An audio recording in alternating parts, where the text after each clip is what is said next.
yesterday. We're here for first.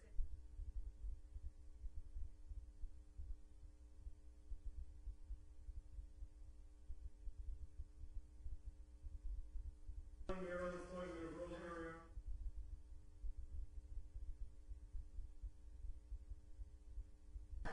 Is the city on?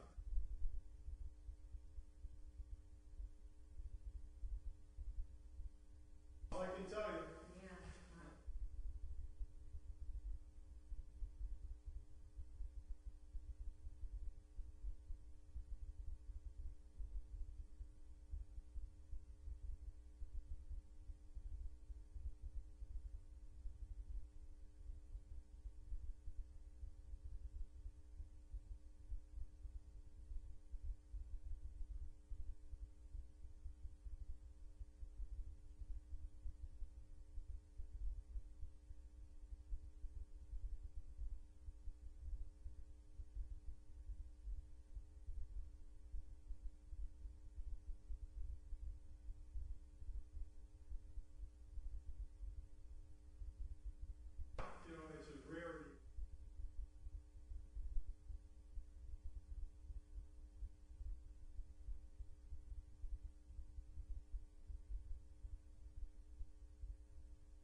Testing.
All right, hello. I make a motion to call this Public Service Committee to order. Second. All in favor? Aye. Ayes. Tonight, it's myself, Howard Graney, and Kevin Jourdain as the President of the City Council, filling in for one of the three members that isn't here. So I certainly apologize on behalf of the Public Service Committee for starting this meeting a half hour late. I know everybody has busy schedules, so having said that, let's move along. The first order that we have in front of us is an order that Mary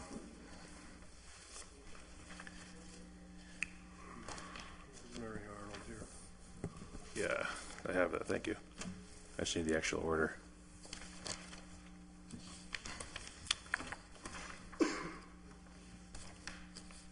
All right, Mrs. Arnold, if you'd come in, please, and you could have a seat. The camera's facing right on the. Do I have that order here?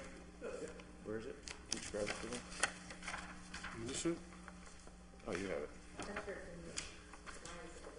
Sure, thank you.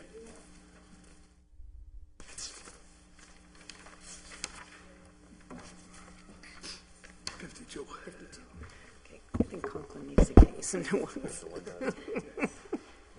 All right, so I make a motion to take off the table an item that was filed some time ago. Dear council members, subject to your approval, I hereby appoint the following individual to serve as a member of the Conservation Commission for the City of Holyoke. Mrs. Rosemary Arnold, Miss 30 Mountain Road, Holyoke, Mass. Miss Arnold will replace Mr. Christopher Shugrew and serve out the remainder of his term, which will expire February 1st of 2018. All in favor? Aye. Aye, the ayes have it. So tonight, what we'll do is you'll give a brief synopsis of why you want this position. Any city councilor can ask you any questions. Okay. Then if you have any questions, feel free to ask any of us any questions. Then we'll take it from there. So having said that, thank you for your resume. So give us, the reasoning why you want to be appointed to this position. Sure. So Thank you. I served on the Conservation Commission in Blandford for many years and moved to Holyoke. I've done a lot of land trust work in the area, so as I moved into Holyoke, the opening came on board, and I talked to some of the commissioners, and they thought that it would be a good idea to have somebody who's had some experience in the field. So that's why I'm here. I'm sorry, you said Blandford? Yes. Okay, Blandford. So 25 years serving there, and then I've been on Valley Land Fund, Kestrel, and Winding River as president for land conservation. Okay, does any counselor have any questions? Just quickly, what's the Kestrel Land Trust? Kestrel is out of Amherst, Massachusetts. So Valley Land Fund, I started on their board, which is out of Northampton. We do a lot of land preservation. And then Kestrel absorbed Valley Land Fund, so they are now working in the surrounding towns, one of them being Holyoke. So they're just new coming across the river to do some projects here, Southampton, East Hampton. We actually have a large project going on right now. I'm on the board of directors for them, and we have a project going on with Southampton CPA, East Hampton CPA, and the Drinking Water Fund for $400,000. It's a $1.3 million project on Cook Road in Southampton, and it will protect several of the water properties on the Barnes Aquifer for West Holyoke. So that project is in the works right now. Hopefully we're going to hear in another month to see if we get the Drinking Water Fund, and if we do, then that CPA project is a joint venture by two towns, and it will move forward.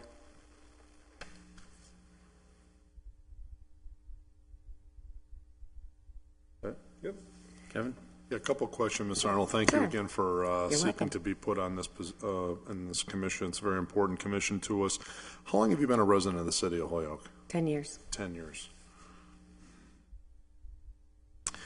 And what perks your interest in being, if I could just understand, on the Conservation Commission itself, in terms of, do you understand, obviously, having served up in Blandford in that role, what do you see your role as a commissioner in terms of, obviously, it's the application of the conservation rules and regulations Right. that the state comes out with.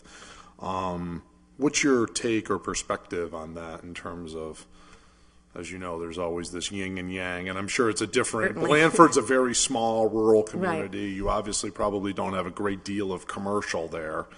Not a lot of commercial, but a lot of wetland litigations. Okay. Because of a lot of logging. A lot of 40% of Blandford is in watershed, so Okay. there's a lot of give and gang on that. And one of the reasons that I moved to Holyoke, I own Conklin Office Furniture. Oh, okay. We decided to relocate here to make a smaller imprint, and we bought a farm in Holyoke that was going to development on Mountain Road.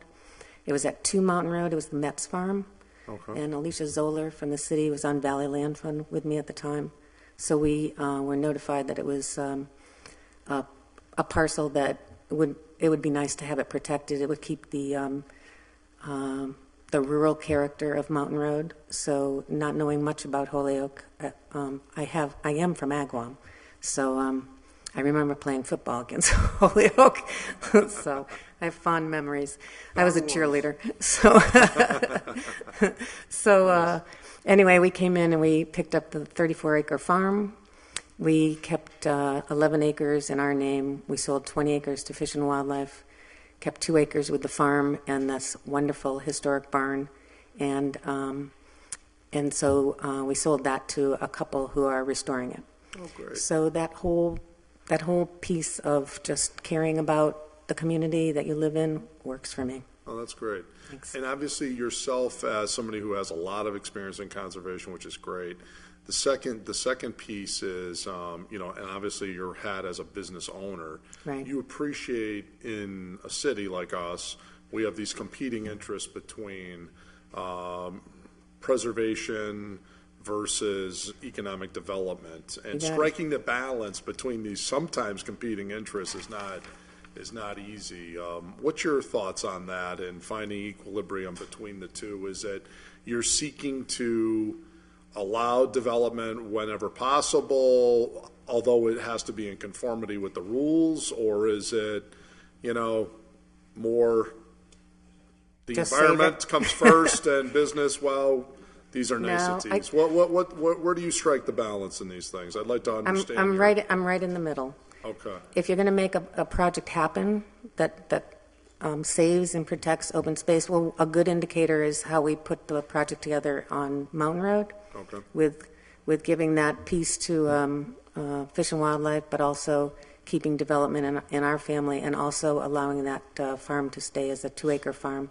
The other thing in our own business is we are now in the process of putting solar panels on the top of our building, because we believe downtown Holyoke needs them on the top of buildings, not in open space. So I'm in agreement with you on that too. Thanks. By the way, yeah. I'm not a big fan of, if we're going to do them, let's do them rooftop if we can do it, as opposed So ours to. are going up right now as we speak, before the end of December, hopefully, if it stops snowing. And so we're trying to make a presence as to how things can get done and still be economically usable to the community, but also those rural characters that the people on Mountain Road love to see, but also in the inner city where there's so much going on. And Mount Tom is just an icon. So you just keep trying to protect around it so that it stands out. Okay. All right. Well, thank you very much. You're welcome.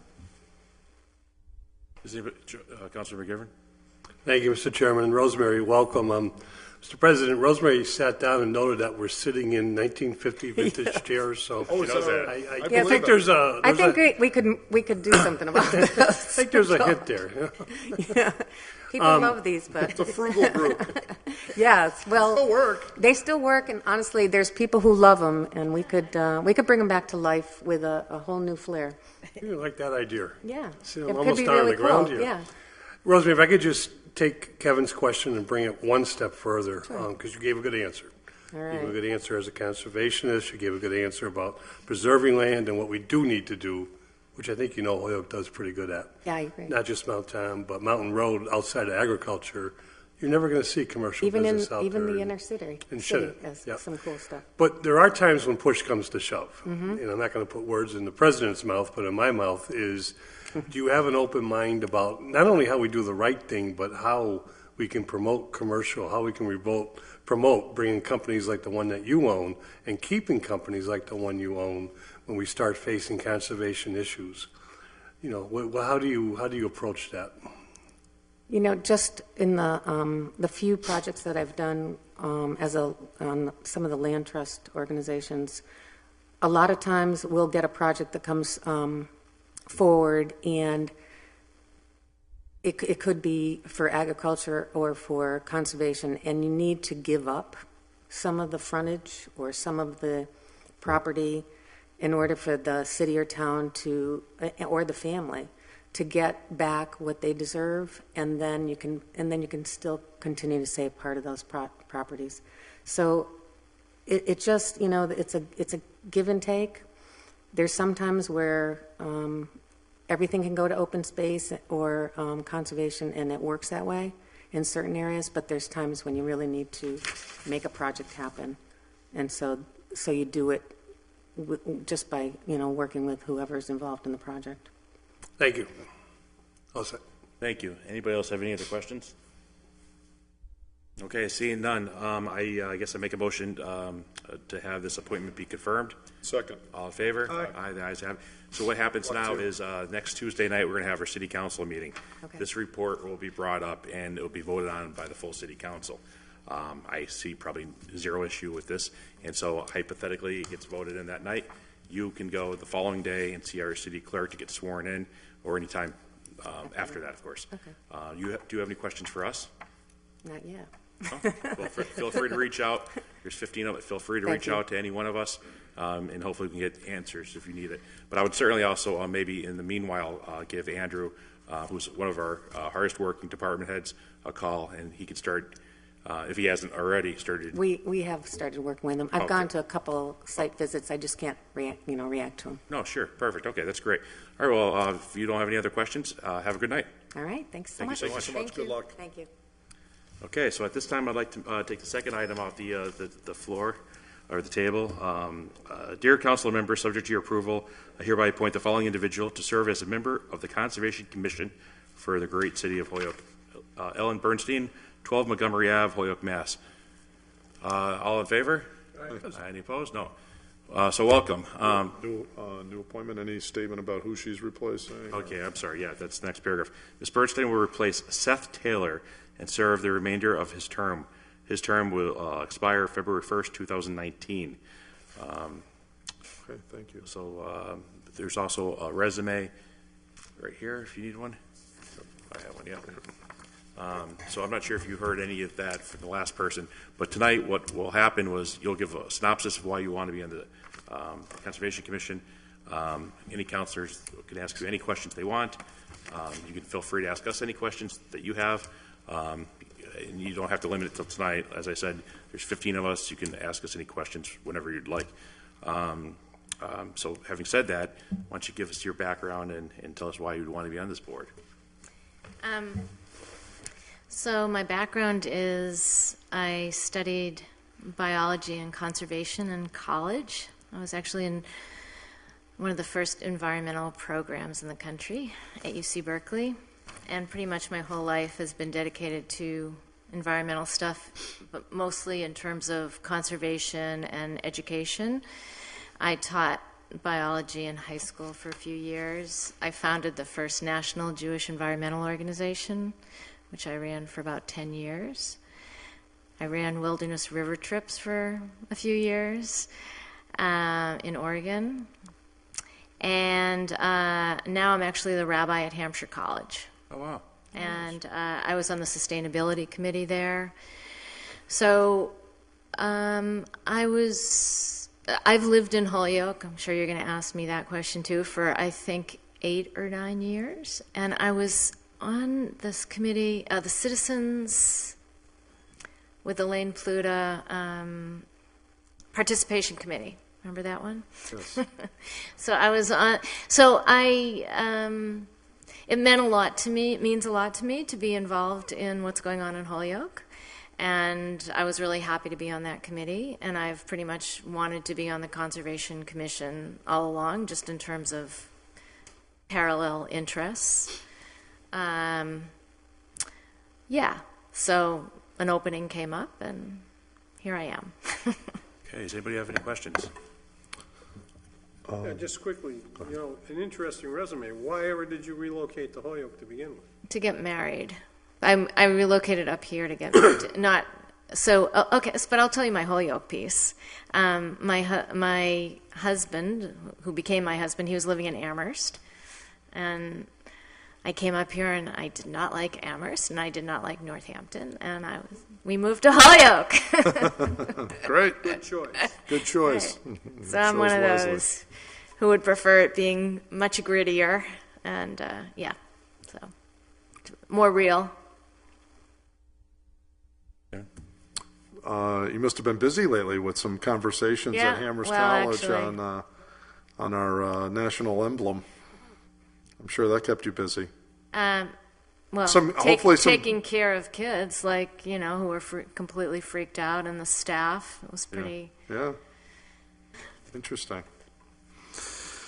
I won't delve too much into that, but suffice it to say, as far as you heard one of my questions to Rosemary just a moment ago, which kind of plumbs into your take as a conservation commissioner in an urban city that's seeking economic development. We're trying to create jobs. We're doing our level best to redevelop some really difficult properties. Some of these have brownfield issues. Some of them have these other various concerns. And so at the same time, we want to be sensitive to the environment. We have the canals and such.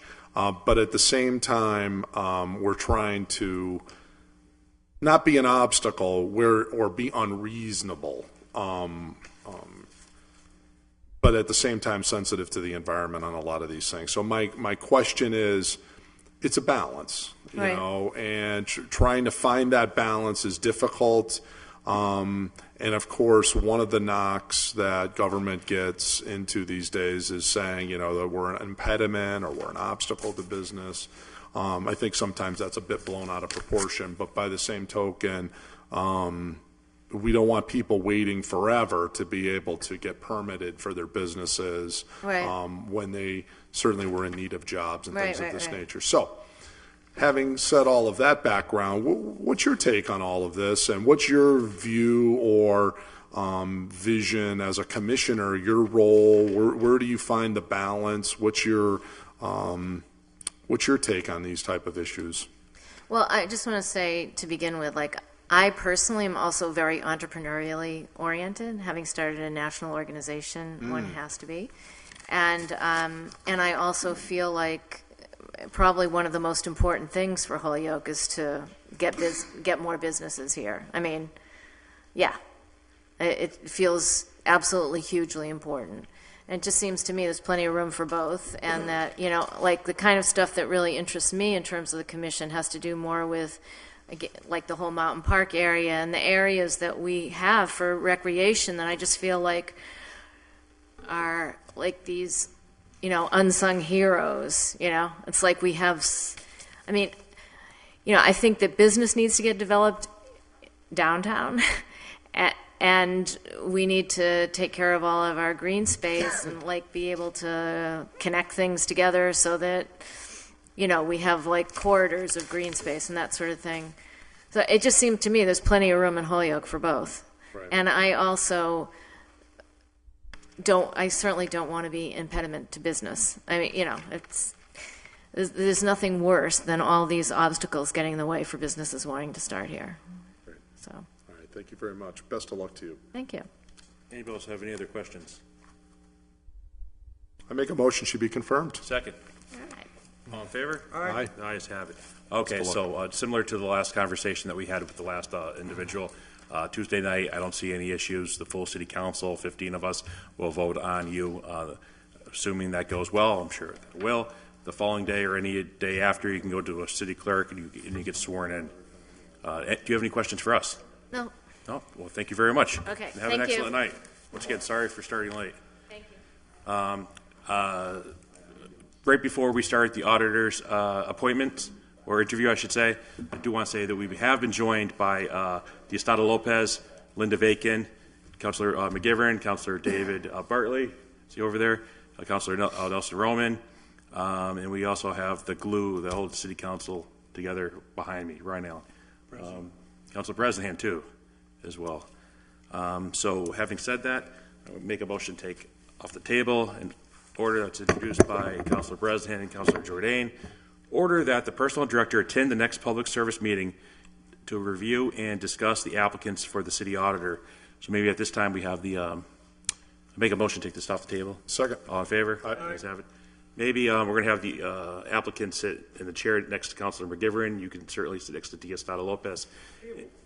No, you're fine. And then we're going to, bring them in one at a time? I think We have a there's- list, There's don't only we? two of them. Two now. A lot of people backed out. But I think that at this time it might be appropriate for you to tell Who's our first up? people at home and also us exactly the duties and responsibilities of the auditor.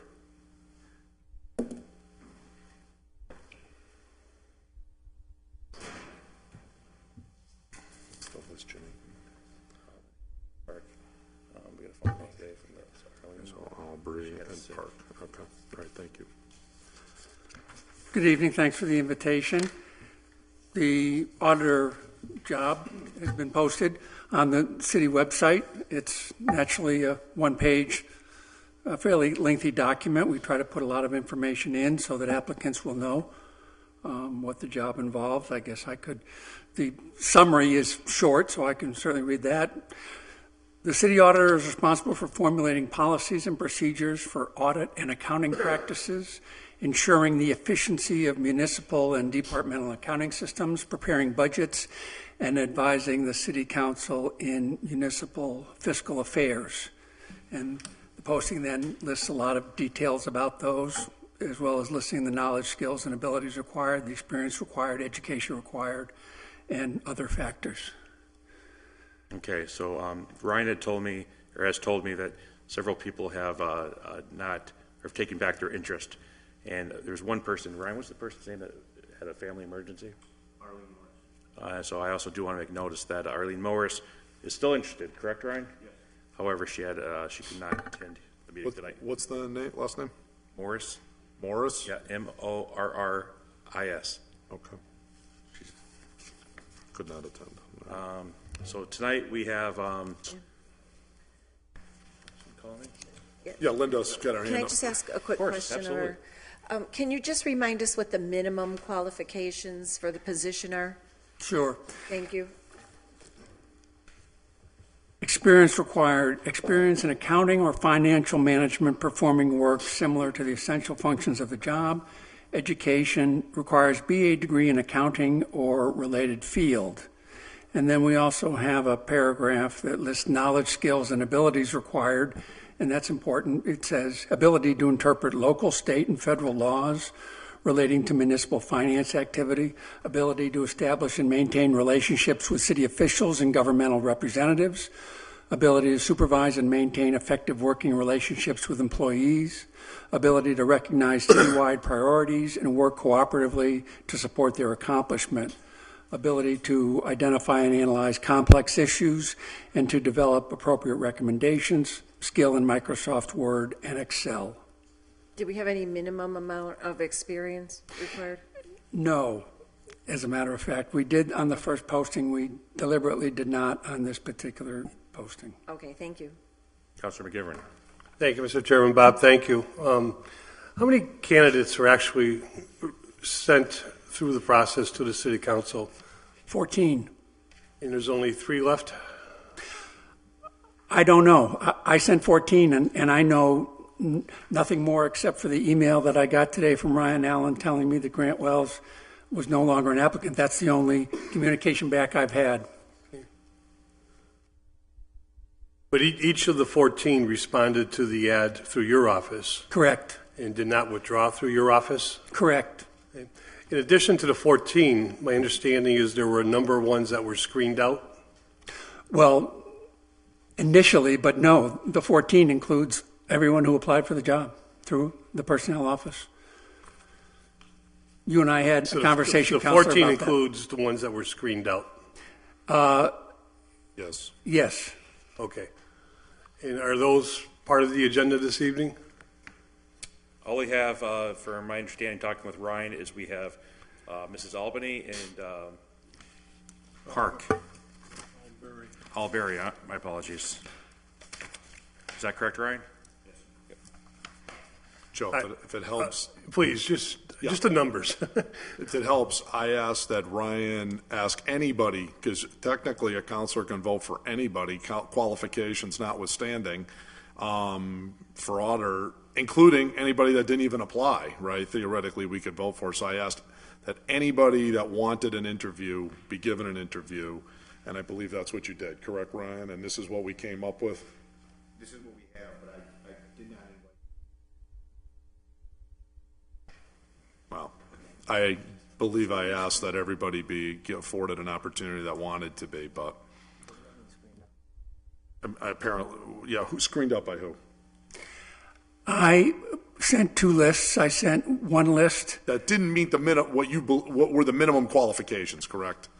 That's the second list. And Right, then right. I sent that when I was asked to do so. Okay. Does that help? It does. Let me just give it to you from my perspective, and I understand now a little bit more what happened is I requested to review if there were any candidates that were screened out. I was told there was. Mr. Judge did send me an email. I was unable to open, no fault of your own, I'm sure, but it was in Google something, and I could not get in. I tried a lot of things. You're not the only one. Okay. Well, I thought it was me, then I thought it was... 'cause Counselor Valentin feels that we've that's- had a lot of experience at home with, we've actually had to get rid of our hard drive, and we're still catching up to a lot of things in terms of getting back on track, I guess is a good way to put it. So I've been trying to get the screened out list. I'm sure they don't meet, what we consider minimum requirements, but Mr. President, as you noted, minimum requirements don't mean nothing to an elected official. That's a very bad way to put it. Minimum requirements don't stop an elected official from taking a vote. So I just wanted to be able to look at them quickly. Whether they were interviewed or not, is a different story, but I think that we have to determine, that there could be a candidate in there with bare minimum experience that could be in a position to be able to get the experience needed on an ongoing basis, which is something that is often done in the private sector. But I was just looking for the names of the candidates that were screened out. So if I'm doing the math correctly, Ryan, there were 9 screened out, so there should have been 5 candidates and 2 have withdrawn? Yeah, we've had a number of.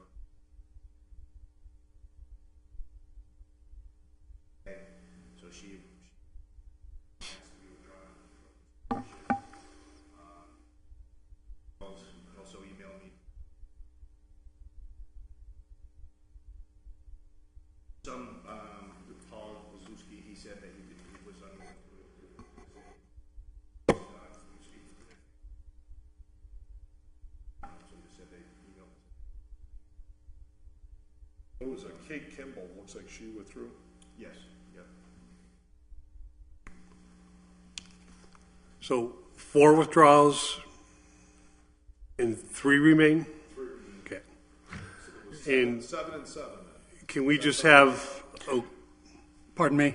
14 candidates, 7 that met the qualifications, 7 that didn't, were on the second list. Correct. Okay. So 7 and 7. okay, does that match up with Ryan's numbers?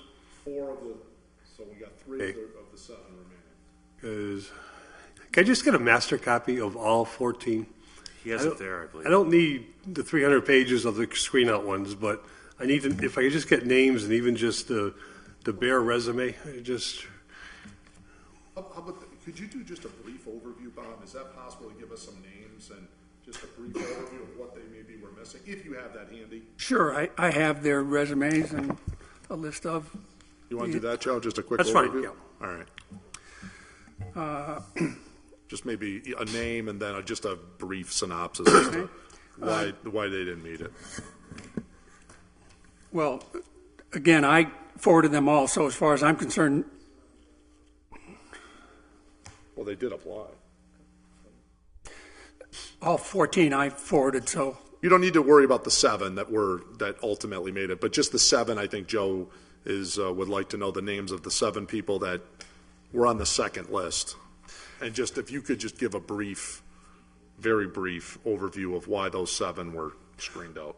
Okay, I can, Point of order, sir? Yeah, go ahead. Possibly some of the people who were screened out do not want to be made public. So I'm kind of concerned about discussing this in public. Yeah, but you apply for a public job. I mean, that is a public record, right? Is this a public record that these, if the press wanted to know the name of the 14 candidates? well, I know that, I believe one of the applicants said that he did not want, he had thought about it and decided he did not want his name to be made public. That's We what made withdrew him. his application. Right, right. Okay, then why don't we just put his, That's not a screen out. Correct. he withdrew.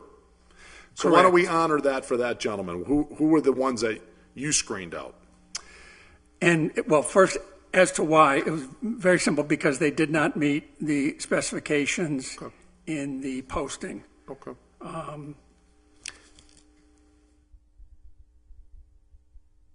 But I am sensitive to Councilor Graney's comment,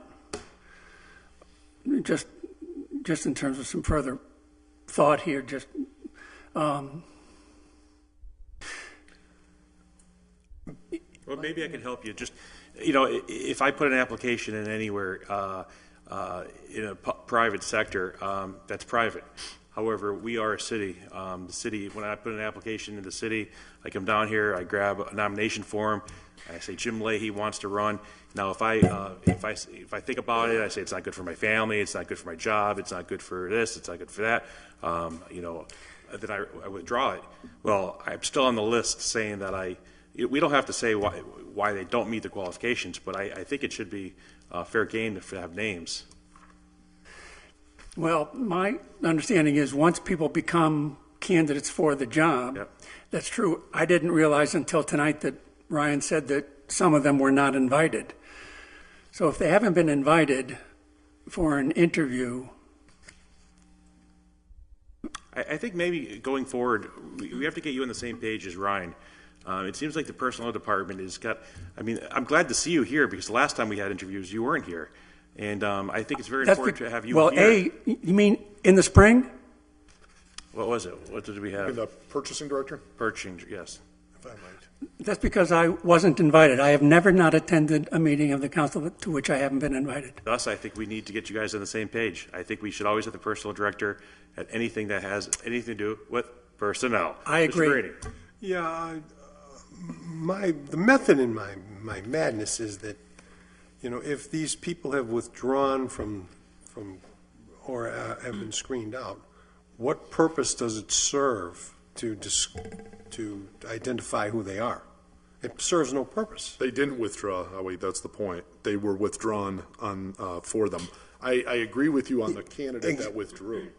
Well, and nevertheless, somebody who was screened out, I see no the reason to question make I it have public. is who screened them out under whose authority and under what purposes is the ad the minimum requirements? And my response to that is, can't that be done, in private? Does that have I've to been be asking done in that for public? 2 weeks, and I can't get a hold of it. Now the gloves will come off. Well, that's your Ding, ding, ding, ding, ding, ding, ding. Jimmy, make I don't know who screened them out. The mayor could have screened them out. Anybody could have screened them out. I'm asking a question, and I've not been given these names. And I know Mr. Judge sent them over, but I've said for 2 weeks now, I cannot open up that download, Google, whatever it is, and I just want a copy of the names that got screened out, why they got screened out. That's all I want. Doesn't have to be public. What can I? Yeah, go ahead, Dios. I think that, we have a candidate sitting over here. I think that we should move and interview the candidate, and then tonight, if we don't get to all the resume, I think tomorrow is another day, and we will get them before Tuesday. I know Joe, but we have a candidate sitting over here that we should move on and interview her. And You know what? I recognize your point. It's a good point. And Ryan, can you please get Councilor McGivern a hard copy? Yeah. Can you please give Councilor McGivern a hard copy? I think we have hard copies here tonight, right? Yeah. So we make sure he gets each one of those. of the candidates that didn't make it to an interview? No, Councilor McGivern wants all the candidates. So if we could give all the candidates, Is Park in here, in this list? Okay. All right, so at this I time, didn't see Park. we in here. have who's our first? Albury. Miss Deborah Albury here. Right there. Come on up. If you don't mind having a seat right next to Councilor McGivern. I don't bite. They just say I do. I don't bite. So Bob, you're saying all these people meet the minimum qualifications? That's what we need. The 14? No, these 7 meet the minimum qualifications. Yeah, so it might be 6, but it's roughly half of the 14. So, welcome fine. to the Holyoke City Council, the Holyoke fine. City Council Chambers. My name is Jim Leahy. I'm a city councilor at large. To my left, we have Howard Graney. It's also city councilor at large. We have the council president to my right, Kevin Jourdain, and Councilor Dan Bresdan, and of course all the other fine men and women of the city council that are sitting around you. So tonight, what we're doing is a very important position. It's the auditor, and as you heard from the synopsis Mr. Judge gave us, it's one of the most important positions, I believe, in this city that we have. So tonight we're going to open it up with you giving a synopsis of exactly why you want this position, your qualifications, how you meet those qualifications, your work history, that sort of thing. Any city councilor can ask you any question that they desire, and feel free, you can also ask us any questions you want as well. We're not voting on this tonight. What we're going to do is we're just going to bring our message Tuesday night, the full city council. There's 15 city councilors at that time, and the majority of the name, whoever gets the majority, will be granted the position. Do you have any questions? Not to your process, no. Okay. So having said that, and we are also joined by Councilor Peter Tallman as well. So having said that, the floor is yours. Good evening, everyone. I'm Deborah Albery. I am a transplant from the East. I did most of my professional financial accounting work for the Boston Public Health Commission. I grew up in the commission, meaning that I took several positions, promotional positions, that taught me what I know about municipal finance, budgeting, grant management, and general ledger. I also have experience in accounts payable, accounts receivable, and contract compliance. I have a bachelor's in history, which seems strange in the venue, but under the guidance of my father, he said, you better get something that will get you a job. And so I focused in on the numbers, and I've done a little bit of, I worked for the National Park, so I put my history degree to use for a little while, but Carter called for a reduction in force and wanted to send me to Philadelphia, and I said, no, I'm going home to Boston. I have worked primarily in public health. I did a 5-year stint at Mass General, but that was when I wore a technological hat and participated in cancer research activity. I came to Springfield in 2001. So for the last 14 years, I've been in Pioneer Valley on the Springfield side. I have come to Holyoke and gone to Mount Tom and Log Cabin and the merry-go-round there in the Children's Museum. My youngest child is 16, so I'm still parenting, but I think that that's what keeps me current, keeps me fresh. I have a daughter who attends Bay Path University, and she lives on campus. I am more than willing to relocate, as the other woman said, to the gritty city. I think the paper city is a city that has a lot of opportunity yet to be unfolded. I love old buildings, of which Holyoke has just as many. They're more commercial than Springfield. Springfield has the homes. Holyoke has the businesses.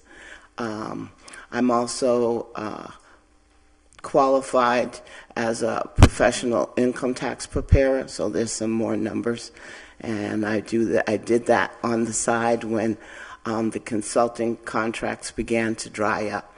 I have ties to the community. I've served on advisory boards that are encouraging young people to give back. I was on Pioneer Valley AHEC, which encourages minorities to pursue health careers, not just doctors and nurses, but technology technicians and the such. In terms of working with the municipal environment, my time at Health and Hospitals, I managed a program that was called Family Health, the money for family health. And there was 7 different directors that I equate with the departments here in the city.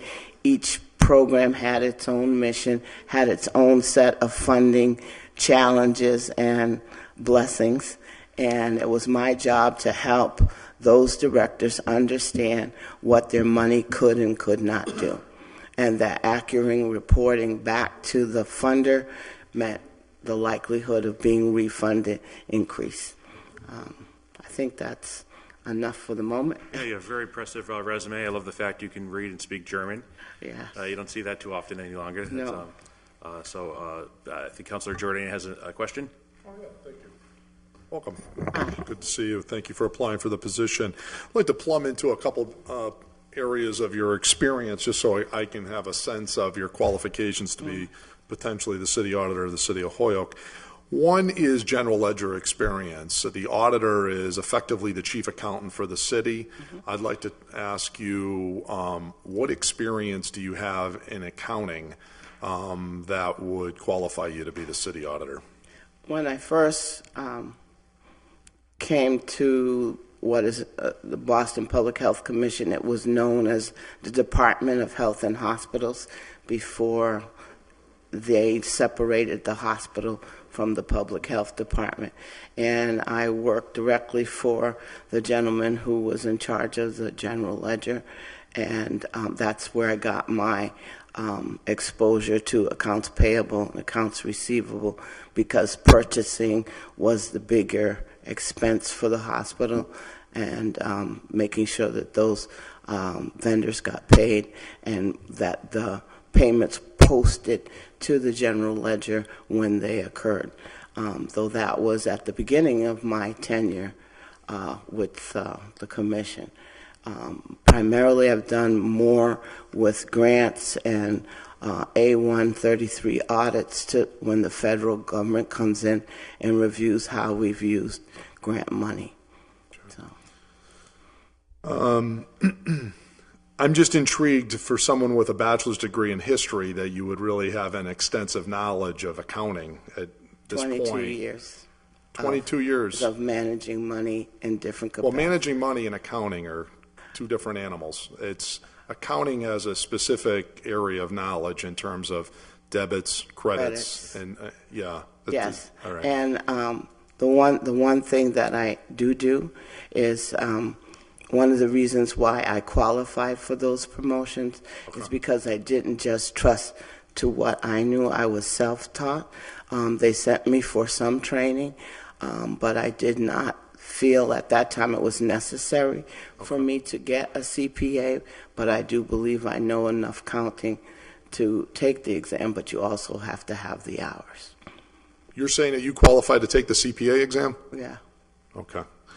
Municipal finance experience. As you know, we're approximately roughly $125 million budget, plus or minus.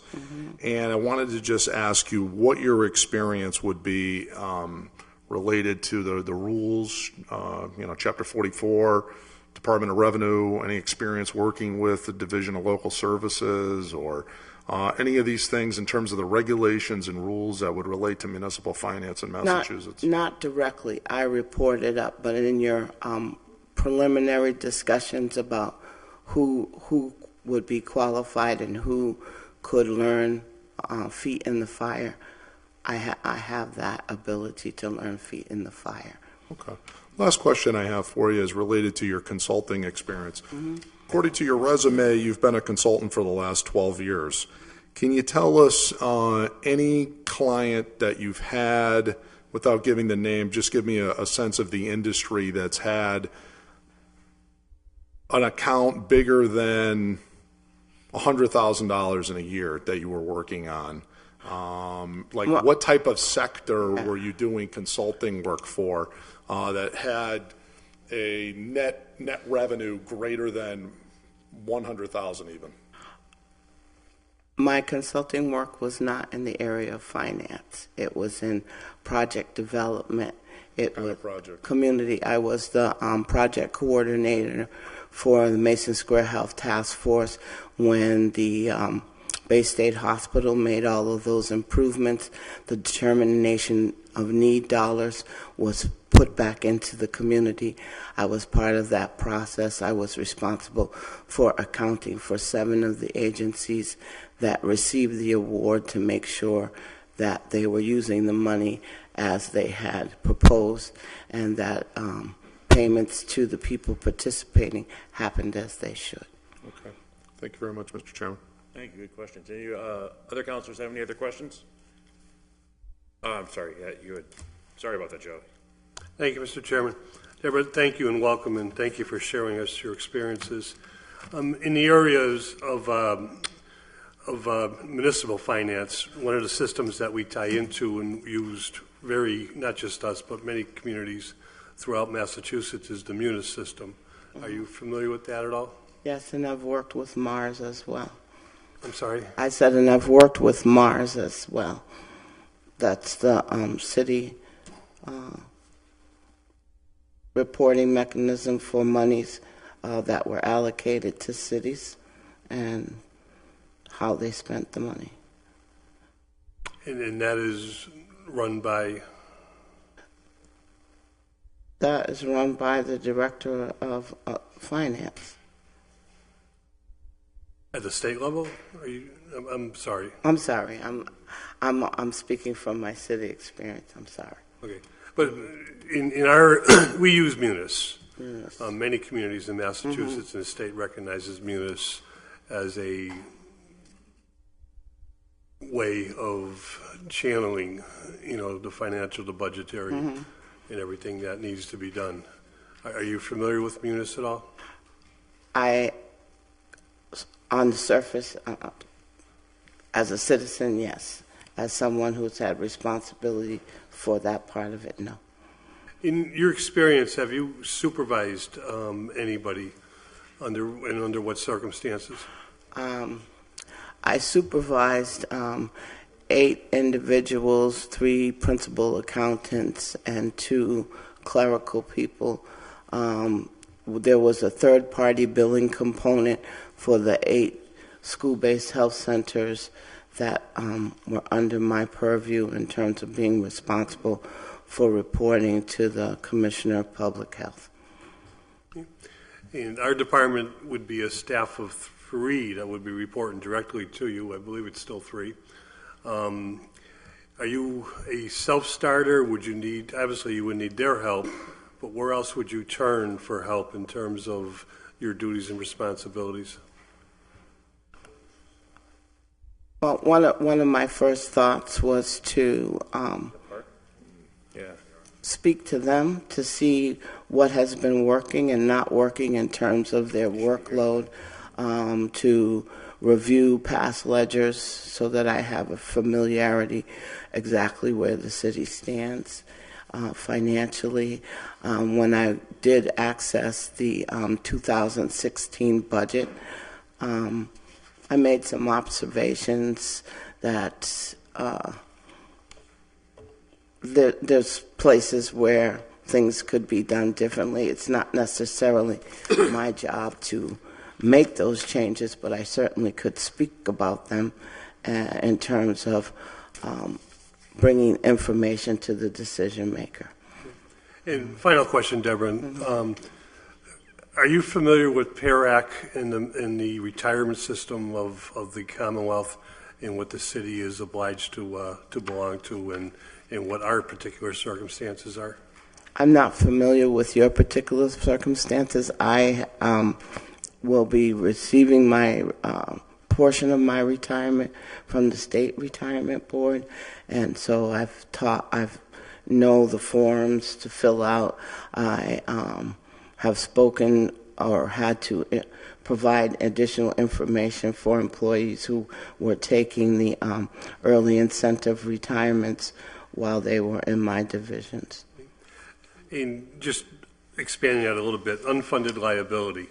Have you had any experience understanding the issue of unfunded liability in retirement systems? No. Thank you. Councilor Graney? Do you have any other questions? Do you have any questions for us?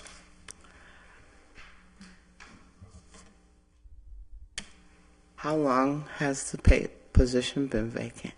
The actual date, Mr. Judge, to your right, get it. Since Mr. Smith left the position, if you were to, you'd be saying, I mean, unless we've had an acting city auditor since then, I mean. Yeah, so it's been vacant for some time now. We had Mr. Smith, who was a wonderful person, who we have an acting auditor now, Bellamy, who's also a wonderful person that's sitting in the audience today. So it's not like somebody's in the position. Oh, I know. Very well qualified person, but it's been some time. So we, our understanding, at least my understanding, is you always want, at least in my business is always pick the right person for the right position, and everything works out well from there, hopefully. We certainly haven't been in a rush to fill this position, but it's been some time.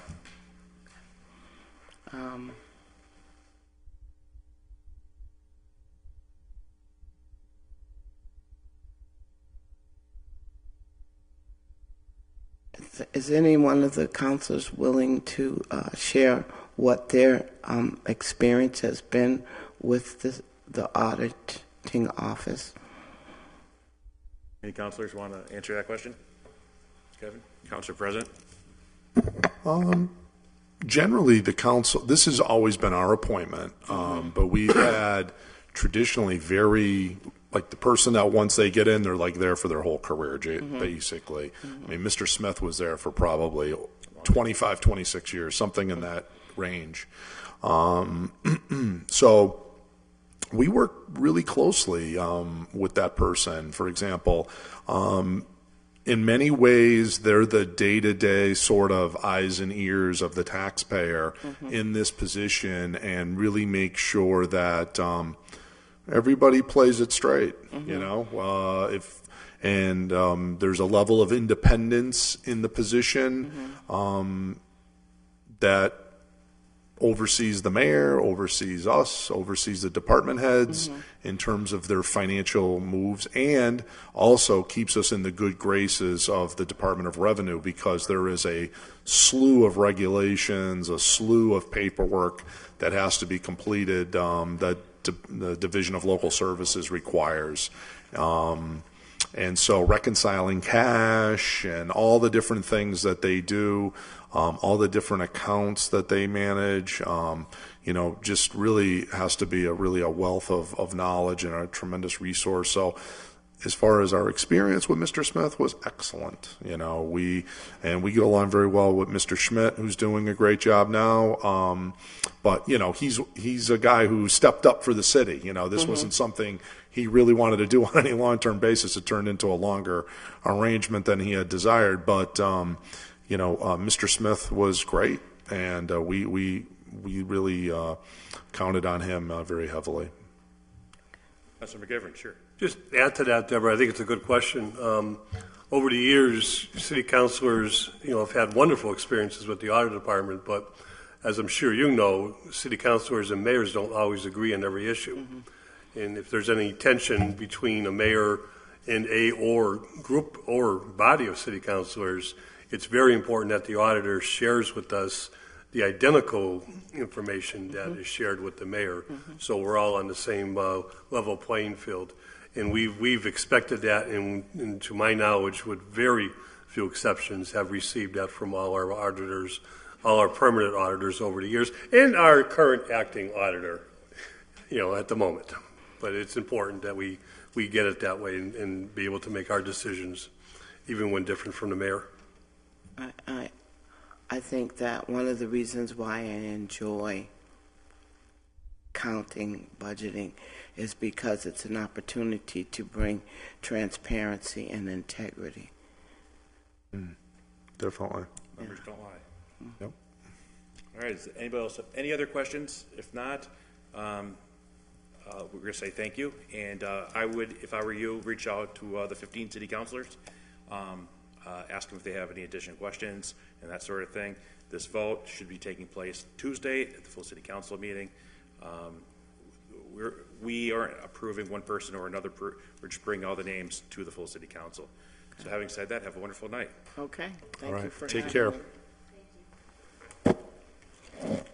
If you have any other questions too, Bob Judge is giving you his card and he can certainly help you. And I think Brian is out in the hallway with our next candidate. No. No, in fact, you don't have to be at the city council meeting Tuesday. You can. No, I just meant in terms some processes. Oh, no. You're free for the night. Okay, thank you. Enjoy it. Please drive safely, of course, and don't slip. Bye-bye. Yeah, it's slippery out there. Ryan, you out there? All right. Our next candidate, we'll do this Ms. next Kim, one. is 710. Ryan looked. Mr. or Mrs. Park, Jin Soon, is this a man, woman?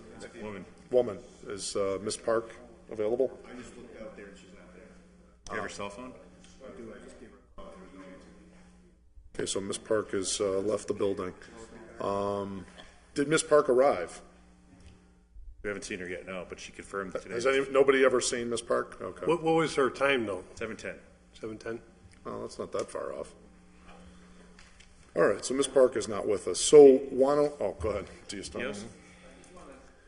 I just want to find out what's going to happen with Mrs. Morris. She's not here tonight. What is the plan? I would recommend reaching out. This person still indicated to Ryan that interest in this position, but unfortunately, because of family emergency, could not come here tonight. But we're not planning another meeting or anything like that? Maybe. Maybe. Okay. They're kicking around, right? Yeah. All right. Thank you. I mean, there's certain things. I mean, as we were waiting, we've had one person that interviewed very well, and we have a second person that we're waiting for. If the majority of the council wants to continue with this, it's up to the will of the council. Suggestion? Yeah, sure, shoot. Yeah, thanks. I thought you were saying me. Give us a No. I have my suggestion is that it looks like Ms. Park is a maybe. I don't know, no call, no show, and that's usually a good sign. But has an interesting resume here. Looks potentially qualified for this position. I like the master's in finance that from Harvard. That certainly has my interest. Also has a bachelor's in accounting. That looks good. There's certain work experience here. It looks like currently an accountant for VOC for the last few years. So I know there's probably some grant experience there. So that sounds like a potential candidate. So we may want to have another interview there, see if we can connect with, is it Miss Morris? Yes. I'm gonna call James Soon Park because Okay. Well, Well, I think Action right there on the cell phone. Ryan already just did. So. Oh, he did? Yeah, okay, yeah. So We could make a motion to table this. Well, yeah, you're okay. stealing my thunder. Sorry. So, however, notwithstanding that, I think we need to go out and get some more candidates, Bob. And in the meantime, can we get the list of the quote-unquote screened out so it makes everybody happy? Just maybe we can send that around either in a hard copy for our desk for Tuesday or an email or just something, the old-fashioned Excel files maybe, or just a Word document, no Google Drive or anything. You know, some of us are, you know, I drive a 2001 car too, by the way, just for the record. You know, so some of us are, I'm not as that non-techie, but by the same token, I don't have all these things. And perhaps Councilor McGivern doesn't either. So anyways. I drive a 1999 car, but, you know, that's okay. Really? Oh, God. Then I got a brand new car then compared to you. Can I ask a question though? Before? Yeah, just real quick. So then I think we repost, we're going to need some more candidates because I just think that at this stage, I'm really only seeing one. I have to find the Morris application. I'm not even sure. I don't see the Morris application, by the way. It's in there. Is it? Yeah. Okay. We also got this maybe I just packet keep emailed to missing us, it. and we got it mailed to us last week. Oh, okay, here it is. But I have to check the qualifications on that. So it's a little, some of these, I don't want to be critical in any way, but it's a little thin. So maybe if we get some more applicants, we'd have a little bit more to work with, and then maybe do another set of interviews in a couple more weeks if we, I think you're right, yeah. if and then see where we're all at after we have maybe an opportunity to get some more candidates. So I'll stop there. All right, so I have Council President, McGivern, Council Reagan.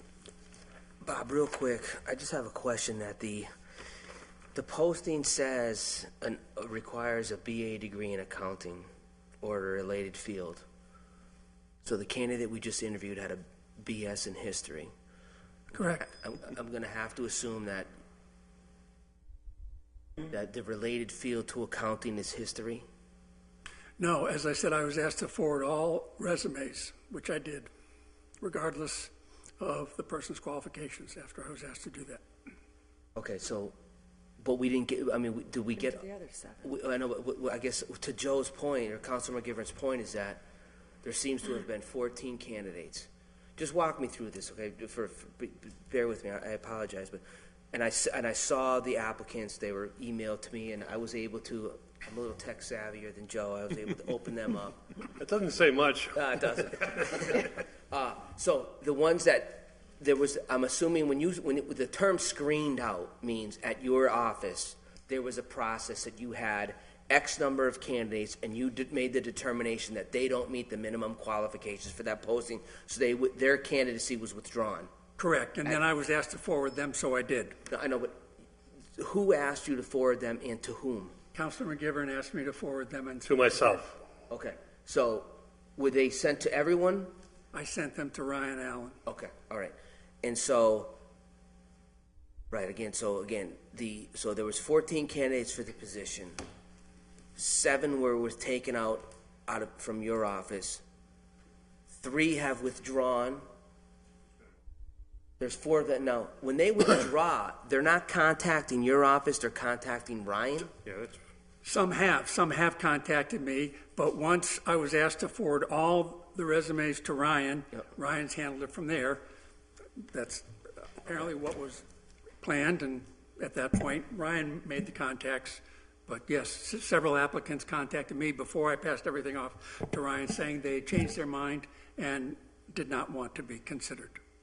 I mean, you would know this better than I, Mr. President, but I mean, I would think that the personnel director should be making all sorts of communications because he knows the laws with respect to the job posting, the qualifications, what to ask, what not to ask, as opposed, and I respect Ryan, but as opposed to having Ryan reaching out to the candidates. I mean, the only communication I would think Ryan should be having is basically, I'll see you here at this time. Help me out here.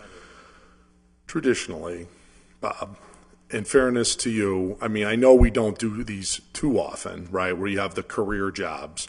Like the committees, these commissions and things, we really don't involve your office, right, for people, conservation, all these things. The expectation, though, is on the career positions, purchasing and, this position, or an assessor or a tax collector is, in the past, your predecessors handheld the whole process all the way through. And always was at the meetings, always was at everything. And I think that level of involvement would be helpful. And mostly, and then, so in the interviewing process, I don't have a problem with Ryan helping to coordinate some of the phone calls, because I know you have a lot of other duties and stuff too as well. But I appreciate the fact that you're here tonight. I would certainly on any of these, we want you to be here because you also help to make sure that the rules are followed too as well, because we work within a framework. I know this is a political process, but there's also certain guidelines too. We can't just totally be off the ranch either. So you help steady that process. And I would say, though, that anybody that's officially withdrawing, anybody that's dropping their candidacy, I think all of that type of stuff should be going through you, because I don't want someone to turn around and say, hey, I didn't withdraw from that. I was a candidate for that.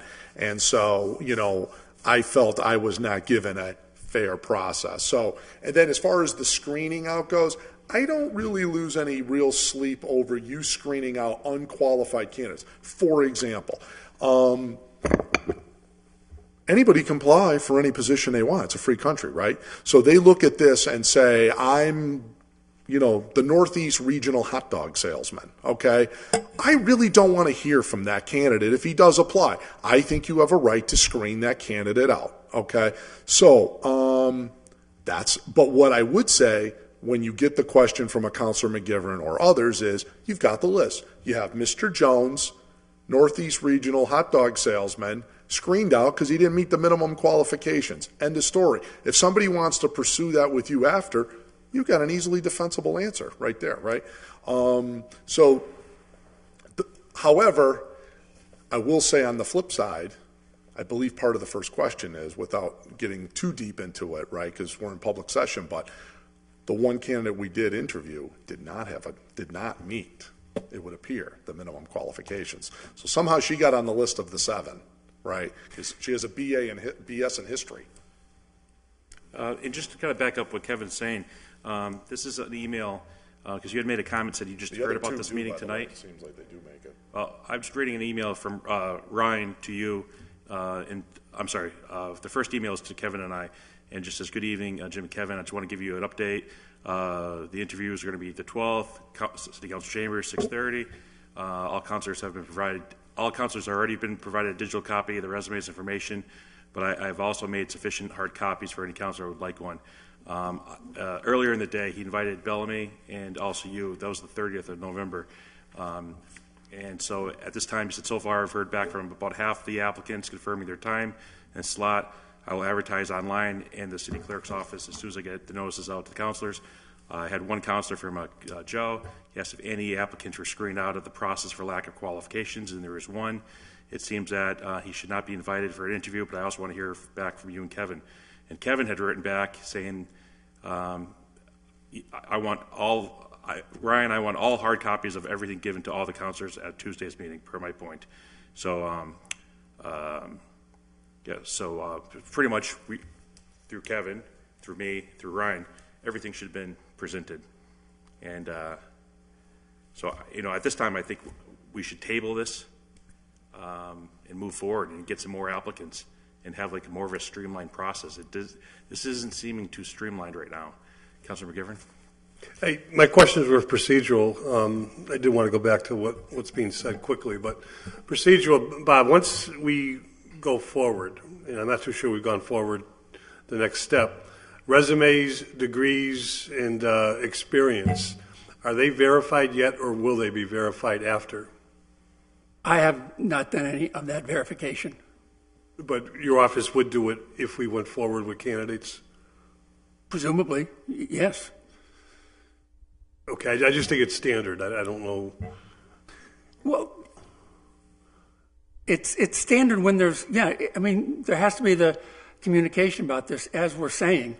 That's fine. Yeah. I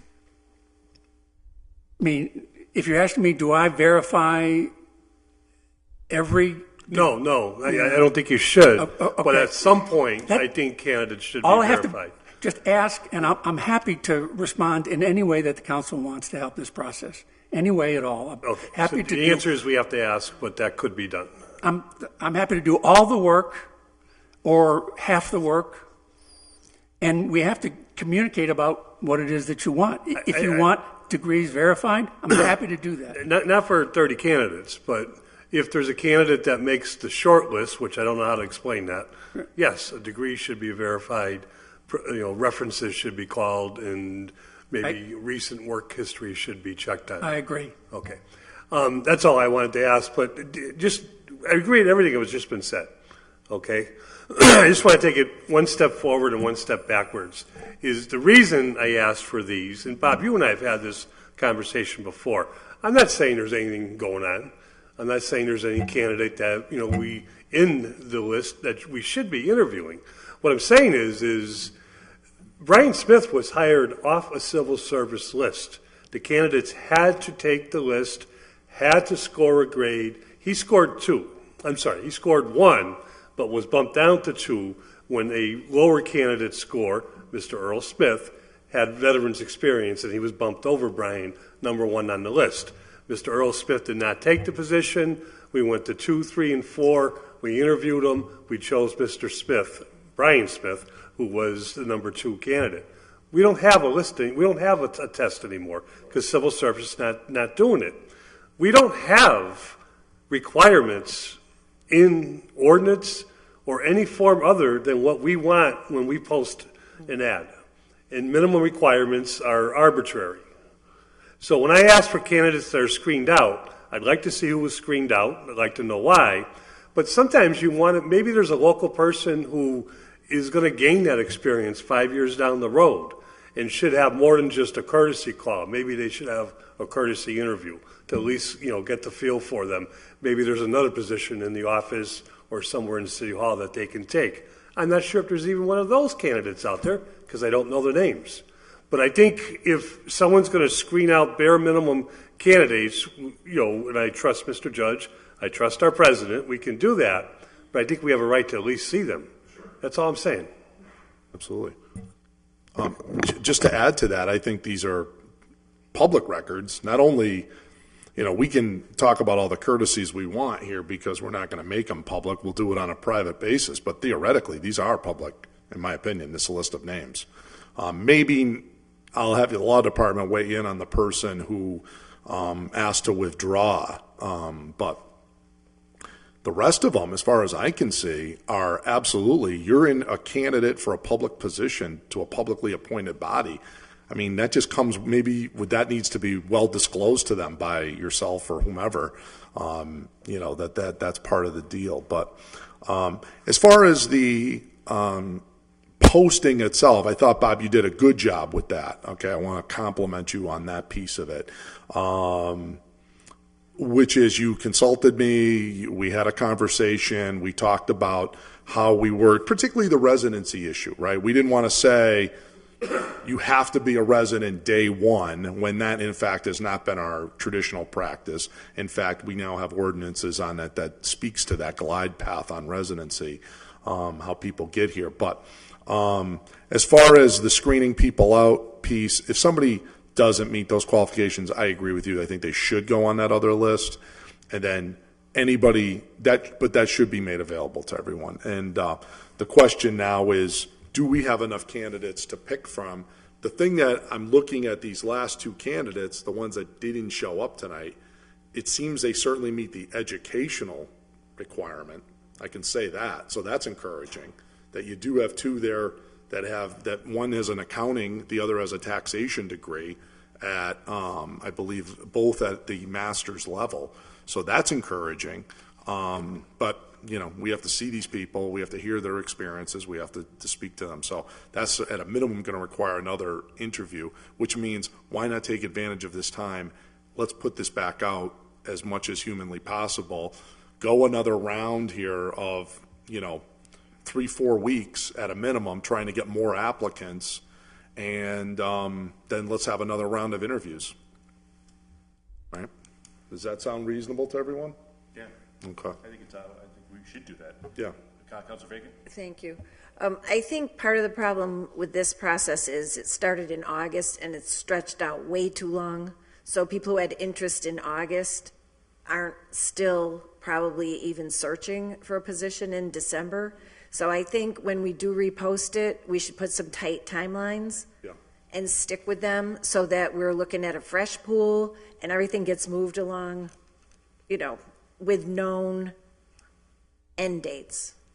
That's a good suggestion. Maybe, Mr. Chairman, we should have repost it now. I mean, the posting's ready to go, right? We could just repost this, and let's just have a meeting in mid-January. You could set it now, public service, and just so maybe it'd be before our second meeting in January. So theoretically, we could vote the second meeting in January to have, unless we think the first meeting in January, but maybe not. But the second meeting in January, because you're going to need a little bit of time, and then just explain that to these candidates that this is the new date that you've picked, Mr. Chairman, for those interviews. Maybe. Right after, let's just say, well, with Christmas and New Year's, we do something right after New Year's. We're having a meeting the first week, right? So New Year's is the first. So our first meeting's the Yeah, third, between the right? first and third Tuesdays in January. Yeah, so how about this? How about we, I'm sure that nobody has a meeting scheduled, Ryan, for the 9th? No, I doubt it. So let's put down, so how about I make a motion, we table this So January 9th. we table this until January 9th with the understanding that personnel is going to repost. Is that going to be enough time Yeah, I think so. to post and get apps? Yeah, just another few weeks of time 2 weeks. to get applicants. Yeah, I think that's fine. Is that fine? Yeah, I mean, as for reposting it, the posting has never come down. So, There's no deadline date on it? no, deliberately the last time. So it's there, and it's public right now on. What about a trade magazine? Should we? I have put it in all the trade magazines that you would think of, the Massachusetts Municipal Finance Association. 0. Get that up? Well, what I was thinking is, I mean, I think that we should wait. Let's pass the holidays and all that, and then get going with the advertisement sometime like in the middle of January. I mean, we waited so long. Bellamy is not going anywhere. I'm not speaking for him, but I mean, he's gonna stay, I hope. So. You better speak to him, not him. So I think that we're not gonna get any resume. I mean, with the holidays now, I think I hate to say You'd be that. surprised. You'd be surprised. People, it's a new year, and this is a time where people are. I'm joining the gym again. People are always looking. Diostato, in my opinion, I think we should do more than just if it's just on the city website, but obviously more than that. But we got to make sure it's on Indeed and Monster and all of those, and MMA or whatever, and get those, and then I say we give it another shot. So you get the applications back for, the Thursday before that meeting, and say that's the deadline. Put a deadline in it this time. Because right? it looks like it's a forever position Yeah, available. just put that as a deadline, and then we'll. Well, so if our meeting's the 9th, what would the deadline be for them? I would say maybe the Wednesday or the Thursday before that. So the 4th or 5th of January. Wednesday is the 4th, Thursday is the 5th. Yeah, Just give you time to collate any of the resumes, and then maybe if Ryan, you could reach out to Miss Park and Miss Morris and tell them January 9th is the reschedule for tonight. Considering neither of them showed up, they shouldn't be adverse to the new date. Counselor Bacon, I'm sorry. Could I just make one more suggestion for the ad also? I would suggest that you put in a minimum amount of experience managing a general ledger or something that gets to the depth of the accounting. Because finance management is such a broad arena, but it needs to really be people who understand the nuts and bolts. If you think about finance management, any of us being on the finance committee, we'd qualify for that. Right, and there needs to be something that gets at like the real core of the responsibilities of the job. I mean, I don't know that I'm suggesting the right words, but there should be something. All I can say there is that's how it was first posted, and we did not get a large volume of response. So this last time, we lowered that in the hope of simply increasing the volume. Right, but we did have some very well-qualified candidates last time. Bob, do you still have the applicants from the last? I mean, is it inappropriate to maybe reach out to some of them folks? I mean, the 3 or 4 candidates that were here prior. I mean, they all had accounting degrees and accounting experience. I mean, could you just reach out to them? Hey, we reposted it. Is it anything? There was a couple finalists. I mean, maybe they stopped reading Holyoke News because they're jaded. I don't know. I mean, maybe just reach out to them and say, just so we're getting candidates that have degrees in accounting. Mm-hmm. Sure, I can do that. This is a huge job. And I don't think, I mean, in Bellamy, I gotta tell you, January 1 is a new year for him. He's got no obligations. Right. As great as he's been and as loyal as he's been, he's got no obligation. He walks out the door January 1st. We're hiring a consultant. Bottom line. And you get a consulting firm Right, for big bucks. The only thing I would say about the experience at this point, I would say stay with what we have, casting a wider net. I will say, although a lot of my questions focused on general accounting experience and ledger experience, that's one facet that's important. But I would also say real fiscal budget experience too would also have been a nice characteristic to have in a candidate. So I like the or related field. I would also say that, but it's got to be closely related, right? Yeah, right. American history or history is that's not going to cut it. But where was I going with this also? The other point I wanted to make was, okay, we talked about that. The education, yes, the experience. I feel we can ourselves screen out how much, if it's 5 years, 10 years, experience. I think at this stage, I'd be intrigued to see some of the candidates. I will say some of these people that have degrees in, like one here has a degree in accounting, the other has one in taxation and accounting. So obviously that, and business administration, that's pretty closely related. So we've got, if they're still interested, we've got some people to pick from. So we'll see. Okay. Any other questions? I make a motion we have it tabled Till January 9th, and then we'll have hopefully a big pool of people. Second. Hey, all in favor? Aye. Aye, the ayes have it. Thank you. Thank you, everyone. Thank you, Bob. You're welcome. Thank you, Bellamy. Is that it for our agenda? Yes. I make a motion to adjourn. All in favor? Aye. Thank you, everyone. Okay, you're welcome.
Is it 13th?